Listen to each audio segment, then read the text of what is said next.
This programming is sponsored by Central Market, with flown-in fresh seafood, plus sashimi and sushi, hand-rolled daily by sushi chefs in every store for grab-and-go meals. More at centralmarket.com. This is the Engines of Our Ingenuity, made possible by the Friends of KUHF Houston.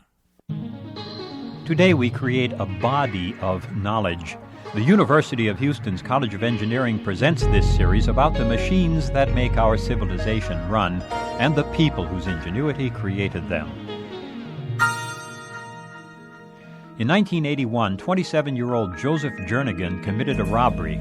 Then he killed a 75-year-old man, a potential witness. Jernigan was convicted and executed on August 5, 1993, by lethal injection. Near the end, he said he deserved his punishment. He also bequeathed his still young and healthy body to science. What science did with the mortal remains of Joseph Jernigan is truly dazzling. David Wheeler tells about it in the Chronicle of Higher Education. First, anatomists froze him solid at minus 100 degrees Fahrenheit.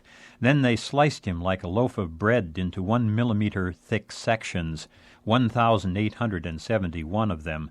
After each slice, they made a fine-grained photo of his new cross-section. Finally, they digitized all those pictures and loaded the information into a computer. Joseph Jernigan was about to achieve a remarkable kind of temporal immortality. He'd been reduced from this 2-2 solid flesh to 15 gigabytes of electronic ectoplasm. Now it's possible to select from those bits of data three-dimensional pictures of any part of his interior and show it from any angle. Wheeler tells about a trip through the electronic Jernigan. Jernigan was standing with his arms reaching toward Wheeler. Wheeler then moved forward along the ulna and radius, through the elbow and upper arm, into the face, chest, and stomach. The spine and the back of the brain looked like a cauliflower on a knobby stick. The journey ended as he emerged from the last of Jernigan's shoulder blades and buttocks. That can be a pretty harrowing trip. The first time I looked at the images, I was grossed out, says a graduate student. But Victor Spitzer, who did the photography, looks at off-white bone, glistening red muscle and fat, and he simply says, "It's gorgeous." Jernigan has given medicine a reference of normalcy against which to compare the sick and wounded in a detail that was once impossible. Project people have already encoded in even greater detail the body of a 59-year-old woman. Unfortunately, she died of a heart attack. They don't yet have a premenopausal woman who died in good health. Healthy young people seldom die without significant damage having been done to their bodies. For now, both sets of images are held in cyberspace by the National Library of Medicine. They're called The Visible Man and The Visible Woman, and those two are serving both clinical medicine and medical instruction in new ways all the time. So, Wheeler observes, anatomists now look for whom they might next reduce to electrical pulses.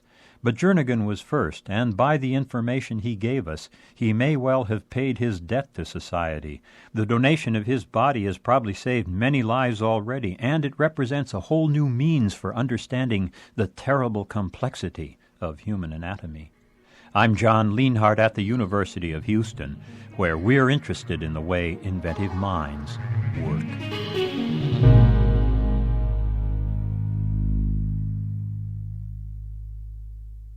This programming is sponsored by Trinity University, where the spirit of inquiry can inspire a resilient and diverse community of lifelong learners to answer questions and question answers. More information at trinity.edu/values.